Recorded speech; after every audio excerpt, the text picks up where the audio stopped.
نحمدہ ونصلی ونسلم علی رسولہ الکریم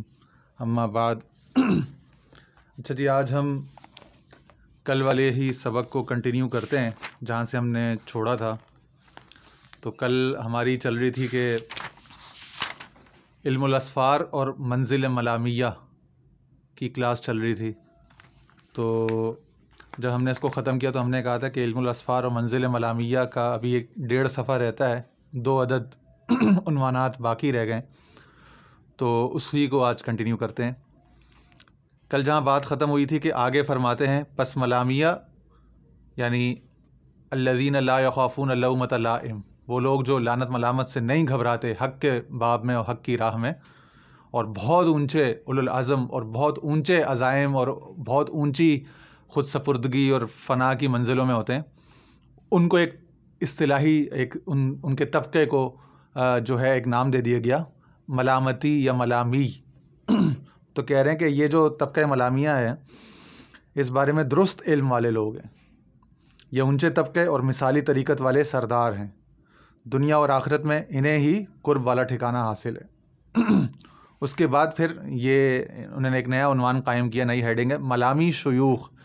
پھر یعنی کچھ ایسے اکابر ہستیوں شیوخ کے نام بھی انہوں نے دیے ہیں جو ان کے نزدیک ملامی جو لوگ ہیں ان کے لیے مشعل راہ ہو سکتے ہیں۔ یہ رسول اللہ صلی اللہ علیہ وسلم اور حضرت ابوبکر صدیق رضی اللہ تعالیٰ عنہ کا مقام ہے۔ سب سے پہلے تو انہوں نے یہ 2 نام لیے، پھر فرمایا صحابہ میں حضرت سلمان فارسی، ابو عبیدہ الجراح رضی اللہ تعالیٰ عنہم، جو کہ ملامیوں میں امنا تھے۔ یہ تمام حضرات ملامی ہیں۔ اس مقام سے متحقق شیوخ،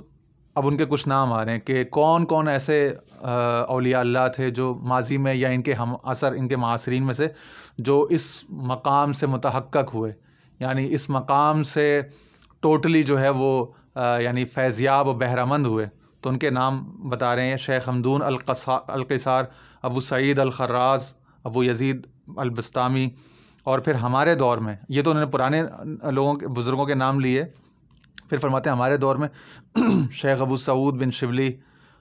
حضور غوث العظم شیخ عبد القادر الجیلانی، جن کے خلیفہ اور مرید تھے شیخ اکبر محی الدین ابن عربی کے والد صاحب۔ تو یہ ہوتا ہے کہ ایک انسان جس جنریشن میں ہو، اس کے والد کی جنریشن اور اس کے بچوں کی جنریشن، یہ 3 جنریشنز جو ہے نا معاصرین یا ہم عصر کہلاتے ہیں، کنٹمپریری پیپل۔ تو انہوں نے کہا کہ ہمارے دور میں، یعنی جو ان کے والد کا دور تھا، اس کو بھی علم میں براڈلی اسپیکنگ اپنا ہی دور کہا جاتا ہے۔ تو حضور غوث العظم کا نام لیا، پھر فرمایا محمد بن قائد الاوانی، صالح البربری، ابو عبداللہ الشرفی، یوسف الشبربلی، یوسف بن تعزہ ابن جعدون الحناوی، محمد بن قسوم، ابو عبداللہ بن المجاہد، عبداللہ بن تاخمست، ابو عبداللہ المہدوی، عبداللہ القطان، ابو العباس الحصار۔ ان سب پر اللہ کی رحمت ہو، اور دیگر بہت سے شیوخ شامل ہیں۔ پھر آخری جو عنوان قائم کیا، آخری ہیڈنگ ہے منزل ملامیہ کے عطا کردہ علوم، یعنی وہ کون سے علوم ہیں جو ان ملامی حضرات نے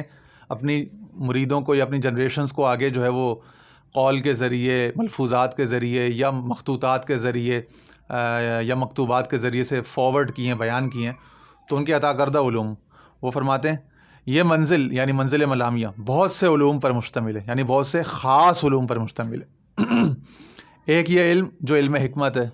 یعنی فرما رہے ہیں کہ ایک تو وہ علم جو علم حکمت ہے، یعنی جو اولیاء اللہ میں کامن ہے، تمام جو اہل اللہ عرفاء ہوتے ہیں ان کے پاس جو بہت ان کے جو خاص ان کے پاس ان کو جو شے عطا ہوتی ہے وہ حکمت ہوتی ہے۔ فرمایا نا وَيُزَكِّيهِمْ وَيُعَلِّمُهُمُ الْكِتَابَ وَالْحِكْمَةَ، ٹھیک ہے نا، كَمَا أَرْسَلْنَا فِيكُمْ رَسُولًا مِّنكُمْ يُزَكِّيكُمْ وَيُعَلِّمُكُمُ الْكِتَابَ وَالْحِكْمَةَ۔ تو جہاں پہ بھی الکتاب اور علم کتاب آیا تو وہاں پہ فوراً اس سے متصل جو ہے وہ بلا فصل ہمیشہ حکمت کا ذکر آیا۔ انبیاء کا بھی ذکر ہے کہ ہم نے فلاں نبی کو، مختلف نام اللہ تعالیٰ نے، آپ پڑھ سکتے ہیں قرآن شریف میں، کہ ہم نے اس کو علم اور حکمت عطا کی۔ تو حضرت ابراہیم علیہ السلام، حضرت داؤد علیہ السلام، ان سب کو علم اور حکمت، ملک و حکمت یعنی بادشاہت اور حکمت، اور یوسف علیہ السلام دیگر کا بار بار تذکرہ ہوا تو ان کو حکمت کا بطور خاص۔ تو فرما رہے ہیں ایک تو وہ حکمت جو کامن ہے اللہ تعالیٰ کے دوستوں اور اس کے مردوں میں جو ہوتی ہے، اس کے علاوہ پھر فرماتے ہیں کہ اسی طرح یہ منزل علم مواقف، علم حساب، علم ظن، علم احمال. اب یہ غیر رسمی علوم ہیں، وہ جو رسمی علوم جو دراسات نظامیہ میں ہوتے ہیں ان کے علاوہ ہیں نا، اسی لیے ان کو بطور خاص یہ ذکر کر رہے ہیں کہ علم احمال. احمال باب فعال پر ہے. اس کا جو لغوی معنی ہے وہ یہ ہے کہ اونٹ یا اونٹوں کا بنا چرواہے، بنا روک ٹوک کے اور بنا چرواہے کے آزادانہ صحراؤں میں، میدانوں میں پھرنا. پھر آگے فرماتے علم امحال. امحال و امہلہم رویدہ، مہلہم، اس طرح کے جو الفاظ ہیں، یعنی مہلت دینے سے، کسی کو مہلت دینا. تو احمال اور پھر امحال کے مابین فرق، جس کا تقاضا اسم الحلیم کرتا ہے. یعنی جو اللہ تعالیٰ کا جو اسماء صفات میں سے ایک ہے نا، الحلیم، العظیم، الکریم، الرؤوف، الرحیم. تو اس میں الحلیم کن کن مہلتوں کا، رخصتوں کا اور کن کن ریلیکسیشنز کا، کنسیشنز کا، فورگیونیس کا، بینیولنس کا تقاضا کرتا ہے، اس کے اسرار پر بھی مشتمل ہے. فرما رہے گناہوں اور نافرمانیوں میں سبقت لے جانے کا علم. کیا انسان کی کوئی ایسی مخالفت بھی ہے جو عین موافقت ہو؟ اور اگر ایسا ہے تو کیا ایسی مخالفت اور اسے کرنے کی جلدی اسے اللہ سے قریب کرے گی؟ یہ سوالات قائم کیے انہوں نے، اور سوچنے پہ مجبور کیا ہے، خاص طور پہ ان متشدد لوگوں کو اور علم ظاہر کی بنیاد پر بہت زیادہ جو لٹھ ماری کرتے ہیں، لٹھ ہاتھ میں لے کے اور فتوے بازی کرتے ہیں، اور بہت زیادہ دائیں بائیں جو ہے حکم لگاتے ہیں اور بہت سختی کرتے ہیں گناہ گاروں کے لیے، عدم قبول اور انٹالرنس رکھتے ہیں. تو ان سے برخلاف ان کے علوم جو ہیں وہ اللہ تعالیٰ کی صفت رأفت اور رحمت کے بہت گہری معرفت کی بنیاد پر ان کا علوم بھی، ان کے طرز فکر بھی اور ان کا جو حکمت اور انداز تبلیغ ہے وہ سب بالکل یکسر مختلف ہو جاتا ہے. اسی کی ان کے ہاں پروپیگیشن ہے اور اسی کی جو ہے یہ ابلاغ اور تبلیغ کرتے ہیں. تو اب یہ جو آخری بات کہی اس سلسلے میں کچھ صحیح بخاری کی اور صحیح مسلم کی متفق علیہ حدیثیں ہم پڑھ لیتے ہیں. پہلے تو صحیح مسلم کی کتاب التوبہ جو باب کتاب نمبر 49 سے 49 ہے، اس سے ایک حدیث باب سقوط الذنوب بالاستغفار توبۃ. کتاب التوبہ کا باب نمبر 2 ہے، باب سقوط الذنوب بالاستغفار توبۃ. یعنی جب استغفار کرتے ہیں آپ توبۃً تو اس سے گناہ جو ہے وہ جھڑ جاتے ہیں یا صاف یا مٹ جاتے ہیں. یہ باب بنا کر امام مسلم حدیث لے کر آئے، حدیث نمبر 2748 ہے، 2748. کہتے ہیں کہ ایک صحابی سے روایت کرتے ہیں وہ، عن عمر بن عبد العزیز عن ابی صومت عن ابی سرمت عن ابی ایوب انہ قال سمعت رسول اللہ صلی اللہ علیہ وسلم یقول لولا انکم تذنبون لخلق اللہ خلقا یذنبون یغفر لهم. کہتے ہیں اے لوگو، حضور صلی اللہ علیہ وسلم نے فرمایا کہ اے لوگو اگر تم گناہ نہیں کرو گے، بہت زیادہ تم ایسی کوششیں کر لو کہ گناہ ہی نہ کرو، جس طرح خوارج کیا کرتے تھے، بہت زیادہ تشدد کرتے تھے اس میں، اپنے تئیں ایک self conceived, self constructed, self thought قسم کا ان کا ایک کانسیپٹ آف تقوی اینڈ پرہیز گاری تھا. تو وہ اس میں یعنی کسی ارتکاب حرام کو بھی کفر سمجھتے تھے. اس حد تک وہ ایکسٹریم پہ چلے گئے تھے، متشدد ہو گئے تھے، پرتشدد رویے. اور یہ خوارج کے علاوہ بھی دیگر طبقات میں بھی کہیں کہیں اس کے ٹریسز ملتے تھے، اور آج کے دور میں بھی بہت زیادہ ہو چکے ہیں. آج کی جو مذہبی فضا ہے اس میں عدم برداشت اور ذرا ذرا اس بات پر بدگمانی کی انتہا، اور حکم لگانے میں جلدی،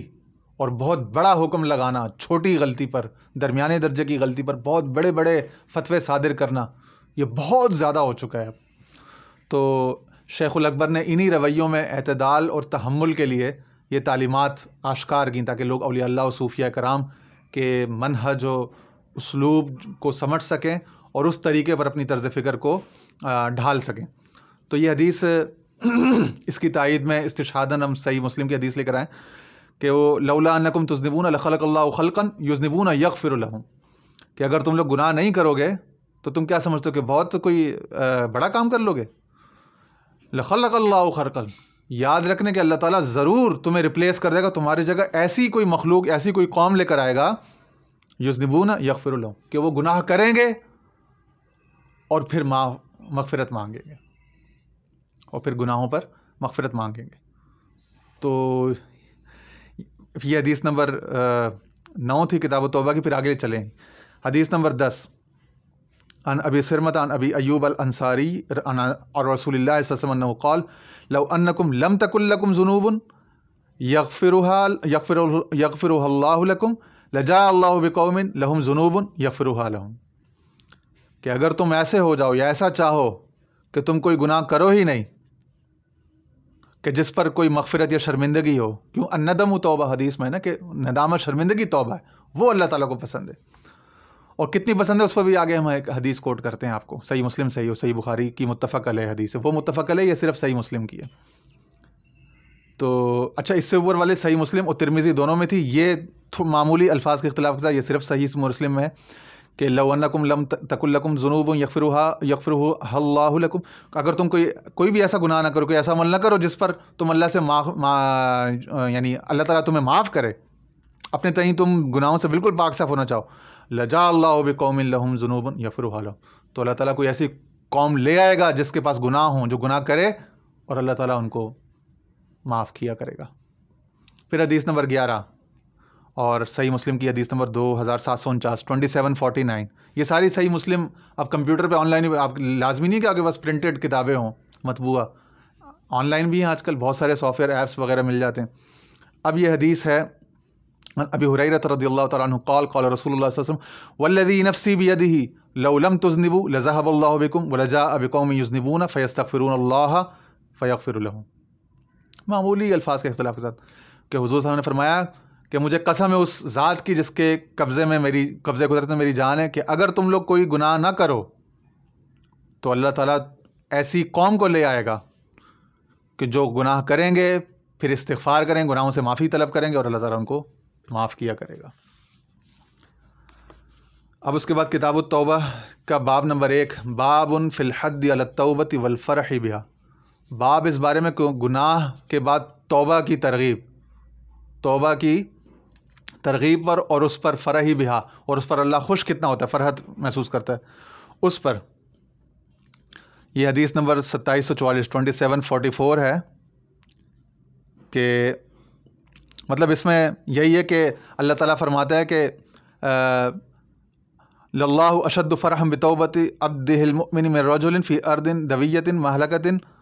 معه راحلته علیہا طعامہ وشرابہ فنام فاستيقظ وقد ذهبت فطلبها حتى ادركه العطش ثم قال ارجع الى مكان الذي كنت فيه فانام حتى اموت فوضع رأسه على ساعده ليموت فاستيقظ وعنده راحلته وعليها زاهد وطعامه وشرابه فالله اشد فرحا بتوبة العبد المؤمن من هذا براحلته وزاده، یعنی فرمایا کہ مفہوم یہ ہے کہ اللہ تعالیٰ کتنا خوش ہوتا توبہ سے، اس کو سمجھانے کی کوشش کی، ایک تمثیل، ایک انسانی تشبیہ سے، تاکہ انسان کا ذہن سمجھ سکے۔ فرمایا ایک بے آب و گیا بہت طویل و عریض کوئی صحرا ہو، اس میں ایک شخص کے پاس اور کچھ بھی نہ ہو سوائے یہ کہ ایک اونٹ ہو اور اس پر ایک پانی ہو اور کچھ کھانے پینے کی چیزیں ہوں، ٹھیک ہے نا، اور اس صحرا میں جہاں کوئی انسان مدد کرنے والا اور فریاد سننے والا نہیں ہے، صرف ایک بندہ ہے، ریت کا صحرا ہے لق و دق، ایک اونٹ ہے، ایک اونٹ کے اوپر کچھ کھانے پینے کا سامان لدا ہوا ہے، اس کو سخت بھوک لگ جائے، ٹھیک ہے نا، اور یا اس کو نیند آ جائے یا سو جائے، سونے کے بعد جب یہ اٹھے تو اس کو سخت بھوک اور پیاس لگی ہو، اس کے بعد اس کو ایسا لگے کہ اس کا اونٹ گم ہو گیا ہے، پھر اچانک اس کا کہیں سے اس کا جو قافلہ ہے یا اس کا جو اونٹ ہے وہ اس کو واپس مل جائے، اور اس پر پانی بھی ہو اس کو، اور کھانا بھی وہیں سلامت ہو، یعنی اپنے تئیں یہ سمجھے کہ بھائی میرا تو اونٹ گیا مجھ سے، ٹھیک ہے نا، اور اس صحرا میں کہاں ڈھونڈوں، کون انسان میری ہیلپ کرے، یہاں تو انسان ہی نہیں ہے، اتنے میں اس کو وہ اونٹ بھی مل جائے، وہ پانی بھی مل جائے، وہ کھانا بھی مل جائے، تو اس وقت اس کو کتنی خوشی ہوگی جب اس کو سارا سامان مل جائے گا، کھانا اور پینا مل جائے گا، تو جتنی اس کو خوشی ہوگی اپنی ساری جمع پونجی اور زندگی مل جانے پر، اس سے بھی کئی گنا زیادہ اللہ تعالیٰ کو خوشی ہوتی جب بندہ گناہ کے بعد توبہ کرتا ہے۔ اسی طرح آگے بھی ایک اور حدیث ہے، حدیث نمبر 2745 2745، اس کا ہم متعلقہ حصہ پڑھ لیتے ہیں۔ اس میں بھی یہی ہے کہ ایک انسان کوئی مسافر صحرا میں، اور وہ اس سے اونٹنی جو ہے وہ نکل جائے، دور ہو جائے. اور اس کے آخری الفاظ ہیں اذ جاءہ بعیرہ یمشی حتی وضع خطامہ فی یدہ فللہ اشد فرحا بتوبۃ عبد اچھا ہاں اسی حدیث میں 2747 2747 اس میں بھی یہی تشبیہ و تمثیل دی گئی ہے. اس کے آخری الفاظ بڑے یعنی کہ وہ ہیں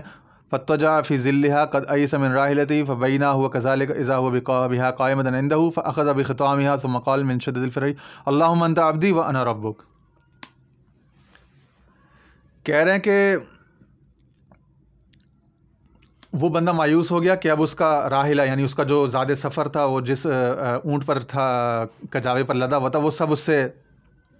مس پلیس ہو گیا، لاسٹ ہو گیا. اس کے بعد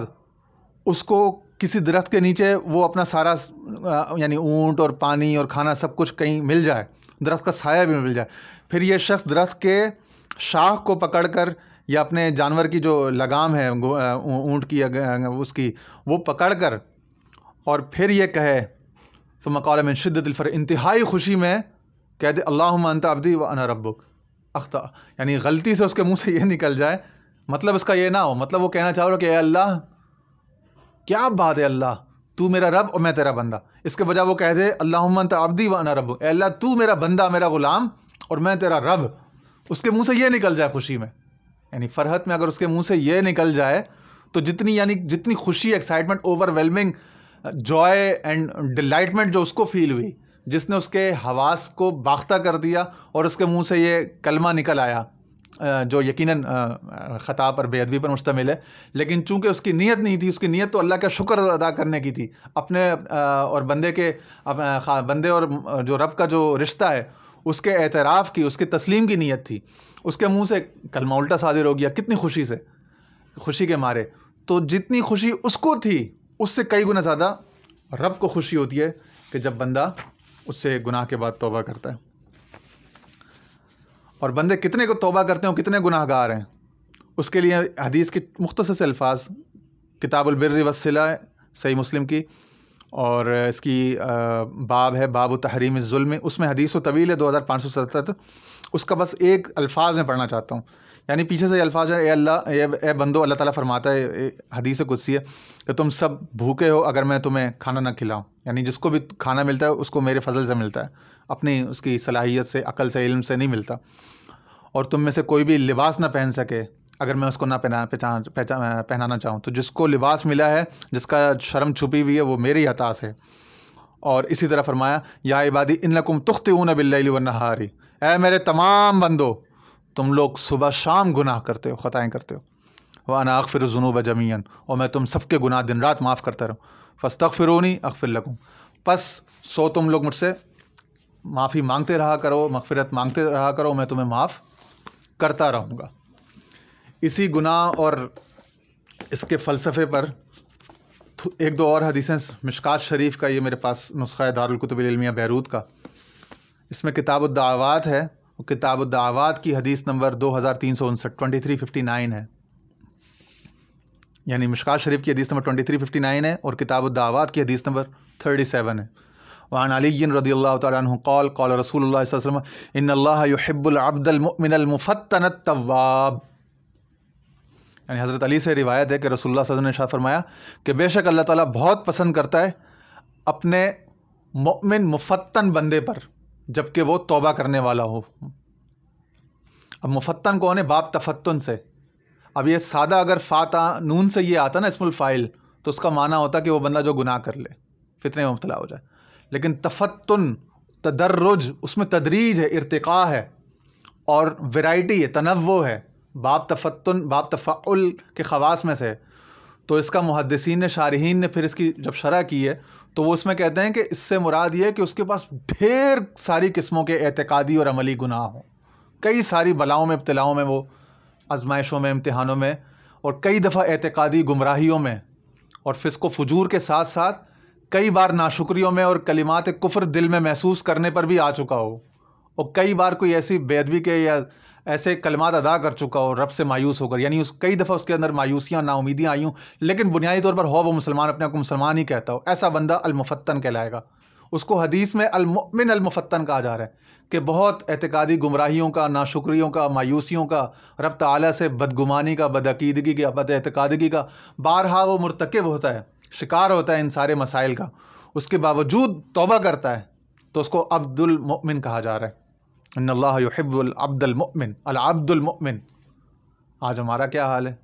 ہم ذرا ذرا سی بات پر بندے کو جو ہے ہمارے معاشرے میں اس کو اسلام سے، ایمان سے خارج کر دیا جاتا ہے، ذرا سی بات ہو تو کہتے ہیں شاعر اسلام کی توہین ہو گئی، فلانی بے ادبی ہو گئی، فلانی یعنی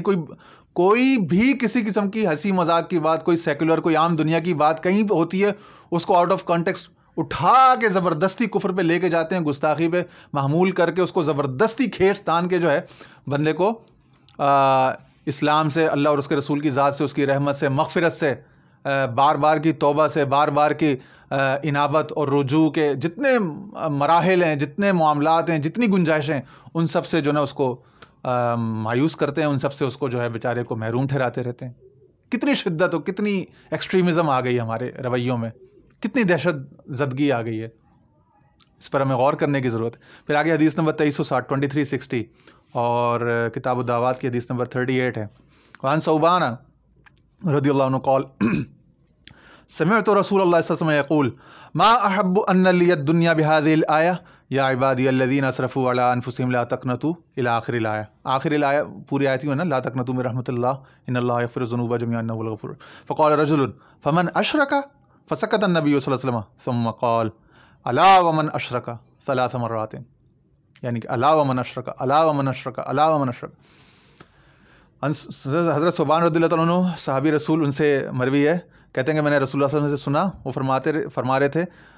ما احب ان لی الدنیا بهذه الآیہ، کہ مجھے اس دنیا میں، یہ جو قرآن شریف کی اس آیت ہے، اس سے زیادہ کوئی چیز پسند ہی نہیں ہے۔ پھر آپ نے یہ آیت تلاوت کی، یا عبادی الذین اسرفوا علی انفسہم لا تقنطوا من رحمت اللہ ان اللہ یغفر الذنوب جميعا انہ هو الغفور۔ اے میرے بندو جنہوں نے اپنے اوپر گناہ کیا، اپنے اوپر ظلم کیا، بہت گناہ کیے،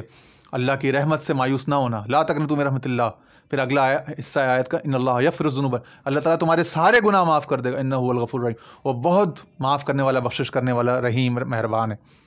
جب یہ سنا تو ایک صحابی کے دل میں خیال پیدا ہوا کہ میں پوچھ لوں کہ اتنا حضور دریا دلی و فیاضی کے ساتھ اللہ تعالیٰ کی رحمت و مغفرت کا اعلان فرما رہے ہیں، تو کیا اس میں وہ بھی شامل ہے جس نے شرک کیا؟ آج میں یہ لگے ہاتھوں یہ مسئلہ بھی حل کرا لوں۔ تو اس نے فرمایا فمن اشرکا، یا رسول اللہ فسکت، تو حضور کچھ دیر خاموش رہے، پھر خاموشی کو قطع کرتے ہوئے آپ فرماتے ہیں ثم قال الا ومن اشرکا 3 مرات، الا ومن اشرکا، الا ومن اشرکا، الا، ہاں اگرچہ اس نے شرک کیا، ہاں اگرچہ اس نے شرک کیا، ہاں اگرچہ اس نے شرک بھی کیا۔ تو یہ چند احادیث ہم نے سوچا کہ آپ کے سامنے لے آئیں تاکہ تھوڑا سا ہمارا بھی ذہن کھلے، ہمارے دلوں کی تنگی، اور جو ہم اللہ اور اس کے رسول کو اپنی تنگ دلی اور اپنی تنگ ذہنی پر اور اپنی بدماشی پر قیاس کرتے ہیں، اور ان سے ان کی وہی پروجیکشن اور پورٹرے کرتے ہیں ان کو، ان کے امیج کو، جس طرح سے ہم خود ہیں، اور ڈراتے رہتے ہیں لوگوں کو، اور یعنی غلط فہمیاں، مسکنسیپشنز اور مس انفارمیشن اور ڈس انفارمیشن پھیلاتے رہتے ہیں مذہبی دائروں میں، مذہبی لبادے اوڑھ کے۔ تھوڑی ذرا اس کی اصلاح ہو، تھوڑا اس پر ہمیں کاؤنٹر نیریٹو، متبادل بیانیاں ملے کہ اللہ اور اس کے رسول کے ہاں کیا ہے، ان کے ہاں کیا تعلیم ہے، اور ہم کیا کر رہے ہیں آج۔ تو اس پر ہمیں غور کرنے کی، اور اس ان عرفاء کے، اہل اللہ کے علوم پر ہمیں، اور پھر حدیثوں کی تعلیمات پر، ان پر ہمیں غور کرنے کی، اور اس کے آئینے میں اپنی اصلاح کرنے کی ضرورت ہے، اپنے افکار کی، اپنے عقائد کی، اپنے رجحانات کی، اپنے جو تنظیمی اور دعوتی اسٹرکچر ہے اس کو اثر نو ریوائز اور ریوزٹ اور ریویو کرنے کی ضرورت ہے، اپنے تھاٹس اور اپنے تمام تر مذہبی فریم ورک کو، خاص طور پہ پاکستان، ہندوستان، بنگلہ دیش، یہ جو تھرڈ ورلڈ کنٹریز ہے، بہت زیادہ ضرورت ہے اس میں مذہبی طبقے کو اپنے اصلاح کی، اصلاح احوال کی، اصلاح افکار کی، سمجھنے کی، علم کی، عقل کی، غور و فکر۔ پھر آگے فرماتے ہیں شیخ، گناہوں و نافرمانیوں میں سبقت لے جانے کا علم، کیا انسان کی کوئی ایسی مخالفت، یہ سب اسم الحلیم کا چل رہا ہے نا تحت، الحلیم، تو وہ کتنا حلیم ہوگا، کتنا علم و بردباری ہوگی اس کی، وہ ساری چل رہی ہے۔ کیا انسان کی کوئی ایسی مخالفت بھی ہے جو عین موافقت ہو؟ اگر ایسا ہے تو کیا ایسی مخالفت اور اسے کرنے کی جلدی کیا اسے اللہ سے قریب کرے گی؟ اور یہ مقرب جو کسی ایسے عمل میں جلدی کرے گا جو مشروع عمل کے بظاہر مخالف ہوگا، تو کیا وہ محجوب ہوگا یا غیر محجوب ہوگا؟ یعنی وہ اس کے نتیجے میں کیا یہ انسان حجاب میں آ جائے گا یا حجاب سے آگے قرب کی کسی وادی میں نور میں جائے گا. تو یہ تمام اسرار و معارف جو ہیں ان حقائق کا علم یہ فرماتے ہیں کہ منزل ملامیہ کے لوگوں کو عطا کیا جاتا ہے. شیخ اکبر فرما رہے اسی منزل کے علوم میں علم سبب بھی ہے، جس علم نے اس کے قائلین کو حصی اور معنوی دار آخرت کے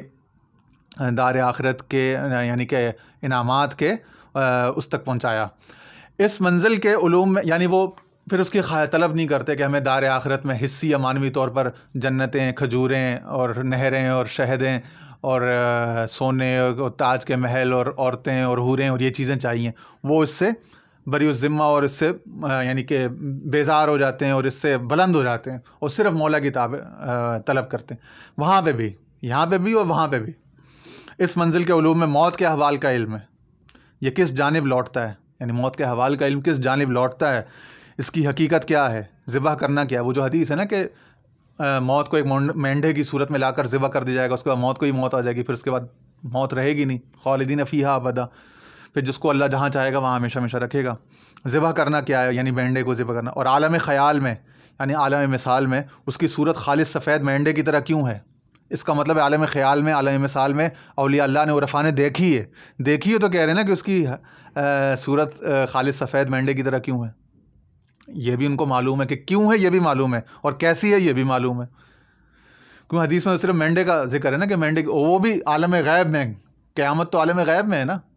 10 لاکھ سال بعد ہوگی یا 10,000 سال بعد ہوگی، جب بھی ہوگی اس کا علم تو اللہ کے پاس ہے. ٹھیک ہے نا، وہ وہاں پہ وہ امور ہوں گے یا اللہ کی عطا سے حضور صلی اللہ علیہ وسلم کے پاس ہے. ٹھیک ہے نا. تو یہ فرما رہے ہیں کہ انہوں نے عالم مثال میں ان جو مغیبات ہیں ان کو اللہ کے فضل سے حضور نبی کریم صلی اللہ علیہ وسلم کے تصدق سے ان کا مشاہدہ ان پر اللہ تعالیٰ نے کھولا، ان کی اطلاع فرمائی.